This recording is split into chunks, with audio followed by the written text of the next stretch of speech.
Hey guys, welcome back to the channel. So today we're actually going to be fitting a couple of new parts to the Evo 10. So what we're doing is we're actually redoing how the gauges are set up in the car. So you can see we've got these two here. So they are actually our two new gauge holders. This one is going to install into the sort of driver's side air vent. So this will hold, haven't worked out which is which yet, but we'll probably do AFR gauge in this one. And then just above it, in the sort of Demister section, we have this one, which is probably going to hold our boost gauge, or vice versa. We'll see which one you sort of get the better view of and which way they go. So I'll take this one over to the car. So you can see, let's open the door up. So we've currently got this set up, which is what we actually run in both cars. So we have it in my car and in this Letitia's Evo as well. So turn the ignition. So I really like this setup, but problems with it. The gauge pods are super long and it stops you from being able to put the steering wheel all the way up because your indicator and your windscreen wiper stalks will actually hit it. So you have to actually have the steering wheel at a certain height. And yeah, it's also doesn't come painted, and you can see over here, I'll turn my light on, it's starting to bubble. So I've painted it, it's not quite the same color, and it's also cracked from being hit. So yeah, it's seen better days. It is a great setup, but Letitia wants to go back to the OEM cluster, which is going to be the same color as the dash, so it won't stick out, won't have the bubbles in it. And yeah, we're going to be putting a one here and one up here. So I need to work out how that sort of sits. It's come with this zip tie, which I'm guessing we need to hold it in, and it's also got double-sided tape on the bottom. But wouldn't be a long process because obviously we already have gauges wired up in the car. But to remove them, I have to remove the head unit, all of this, which I need to remove anyway, just to get this out, because it's held in here and held in the other side where the head unit sits. So yeah, I'll do all that first. If you want to see how that's done, I did do a video installing this same setup in my car, which I'll link below. And the gauges are, like you can see, already wired up.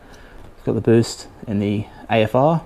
So yeah, I'm going to disconnect the battery, start pulling everything apart, and once we have the gauges out, I'll work out where each one will go and we'll start installing the new ones. Alright, so as you can see, I've reverted back to the stock cluster surround.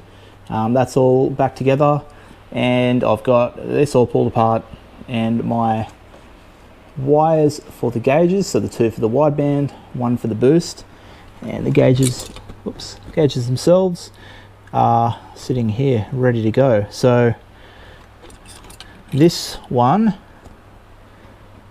I don't know, I need to pull these little brackets off that were made to hold the old setup, but I think I don't know, sort of thinking when you're sitting in the car, probably want the wideband closer, the boost up higher. I don't know, I'm going to see which Letitia prefers, but I was thinking wideband here, so you can sort of see it in line with your speedo, and the boost up a little bit higher.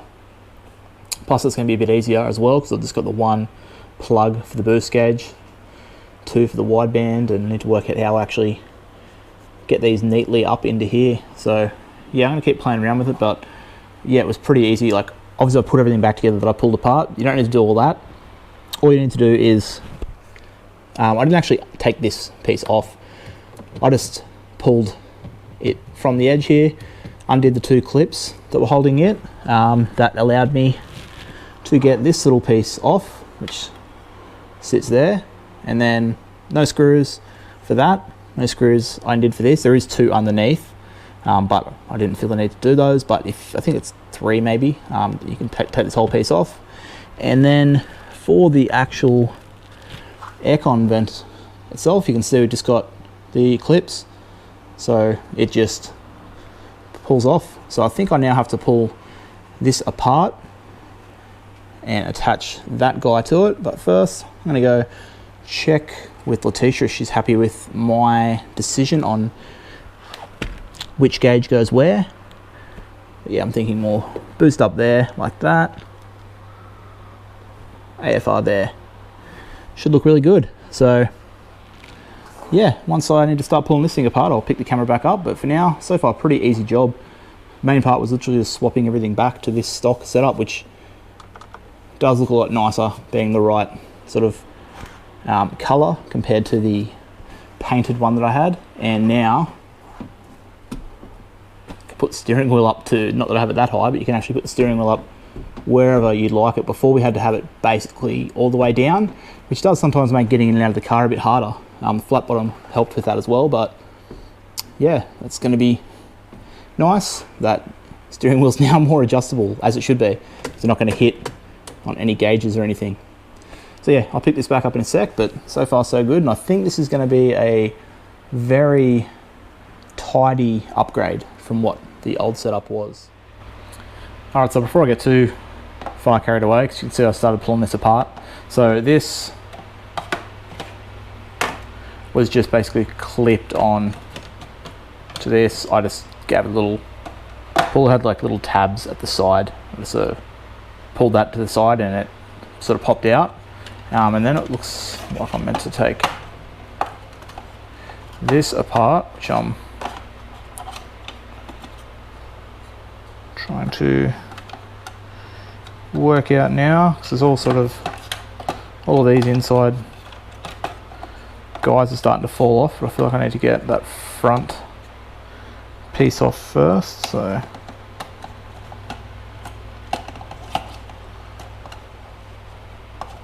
I think I'm onto the right track there.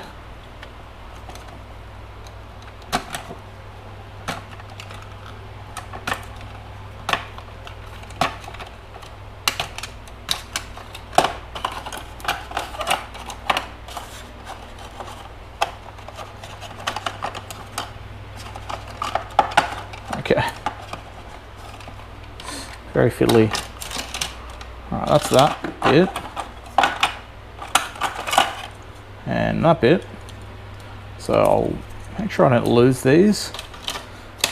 I mean, I'm sure they'd come in any Lancer, so be able to replace them. So now, I believe this piece is meant to go into this somehow. I think I put that the wrong way.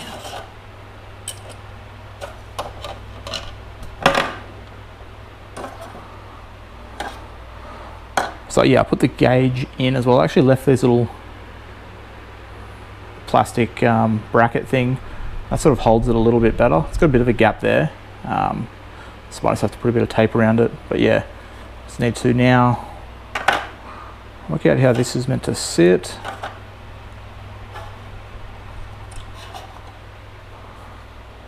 Probably something similar to this, but I'll put the camera down.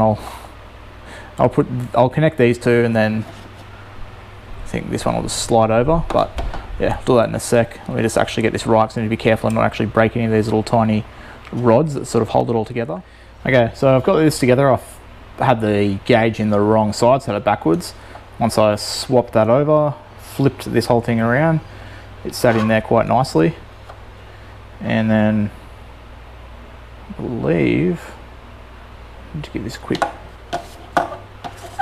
wipe first. It's a little bit dusty. I believe this now should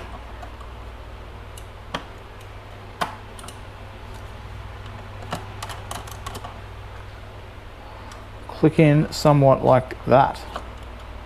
I don't think I've got that on properly. I think I've missed one of the clips on one side, but yeah, there we go. So that looks pretty good. Gauge is slightly angled towards the driver, it seems. Oh, that's probably because I don't have the gauge all the way in, but I don't want to keep pressing this too much because I feel like these little things are going to break. But yeah, that's pretty good. I'm just going to make sure this is clicked in properly, and like, I mean, already here's the new boost gauge, and that's where it was before. So yes, this location I had before was really nice. It's just the overall, you can see another one of these bubbles underneath, the overall fitment, the cracks that happened, steering wheel adjustment, it wasn't the best. And just there, the color, you can see now we got the right color compared to a bit too dark. So yeah, it looks pretty cool. Let's get this in the car and move on to the next one. Okay, so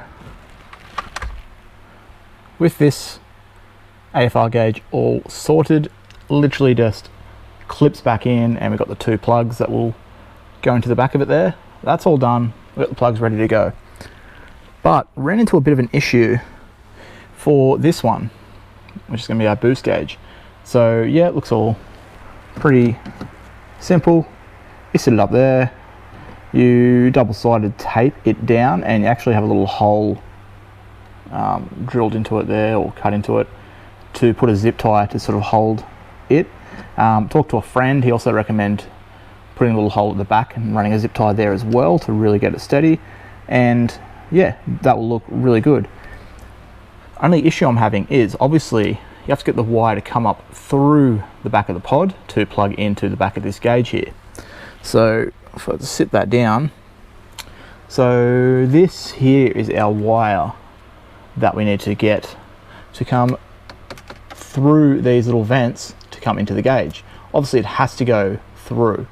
The problem I'm having is it's actually really hard to get it through. So I talked to a friend who actually has this set up, and luckily I did, because he sort of pointed out that down in here, so if you look, it's really hard to see because there's light coming through, but yeah, that's where we need to get the wire up. So straight down through there's no way to get the wire through. What you need to do is get a little trim removal tool, and then you pull that down and you create a gap here, which you can kind of see there. So that allows you to feed the wire through. But then the only issue is actually getting it through. So you can see I put a zip tie on, and then you need to basically bend it because it's coming back up the opposite way. So really hard to do. I'm gonna have to get some pliers or something to get in there. And then after that, I went and grabbed just a set of hook and picks. So I'm gonna grab this one here probably. Once I get zip tie through, which I've had previously when I was playing around with it, I had to put the car back away. So it's actually a different day. A storm was coming, so I had to bring my car inside as well. So we got to this part where we had just this sitting in there, and we couldn't get this plug through because it's actually really tight to get through there. Gonna have to bend it a little bit as well. So to then get this to flick the other way and come back, it's gonna be quite difficult, but I'm gonna do all that. That's how I'm gonna do it though. I'm not gonna try and film it because it's gonna be, who knows how long it's gonna take me. Very painful job according to my friend. I've already spent quite a bit of time attempting before that storm came through. But that's how you do it, is you use a trim removal tool to get down in there, hold that there even. You don't have to use the zip tie method, but I think that's going to be easier. Get the zip tie and get it to come back up through the vent so you can pull through, get to where you've got the plug sitting there, and I've found this second hole is the one to go for. It's a little bit, I'm able to not really get that plug through that way, but I can get it through this second one. The third one's about the same. So it seems like the second one's going to be the way to go, but that's how I'm going to do it. Once I get the plug to there, I'm going to use the hooks to try and bend and pull through, and hopefully we can get it. And then yeah, then simply just double-sided tape it down and we should be done. So yeah, I'm going to pick this back up once I've got that plug through, rather than try and film that process. But thought I'd show you guys how I'm going to do it, because there isn't any videos on this particular one. There's some for this, which is easy, but I found, yeah, the wire issue getting to come through here. So I'm definitely glad I went the AFR for here, because this has got actually the 2 plugs, wherever the other one's fallen down to, and whereas the Boost just has the 1.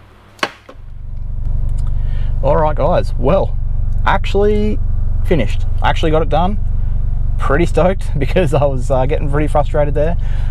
Was really hard to get that plug for the boost gauge through the mist vent, or whatever you want to call it. But with the method that I showed you guys I was going to do at the start, thanks to Mark, who told me that's how he did it. Trim removal tool, create the gap in between, feed the wire through, get a little pick to grab the plug, and then pull it through.